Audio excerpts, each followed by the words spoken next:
បាទសួស្តីបងប្អូនបន្ទាប់ពីទឹកកើយើងញាស់អស់ឥឡូវយើងយកសម្បកទឹកកើទៅកិនលាយចំណីឲ្យកូនមន់កូនទាយើងវិញបងប្អូន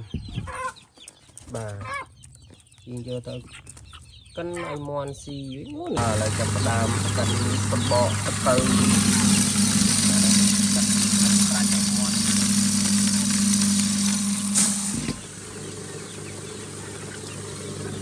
កិនជាមួយសម្បកទឹកកើចូលតែយើងដែលញាស់ហើយផលសម្បកបាទឥឡូវនឹងឃើញថាសម្បកទឹកកើយើងជាមួយចំណីសម្រាប់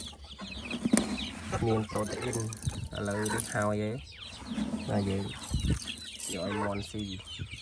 បងប្អូនឥឡូវនេះយើងបានកិនរួចរាល់ហើយសម្បកទឹកកើប្រូតេអ៊ីនយើងនឹងចំណីសម្រាប់ដាក់ឲ្យមន់ចាំនៅក្រៅតោះ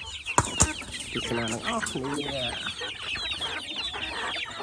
មន់ស្រែយើងចាំស៊ីចាំស៊ីនេះចំណៃយើងឲ្យមន់ស៊ីចំណៃសម្រាប់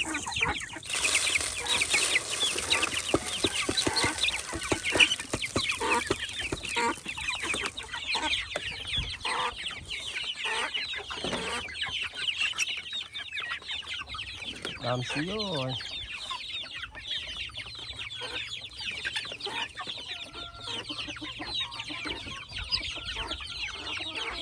សម្បកទឹកកើប្រូតេអ៊ីននឹង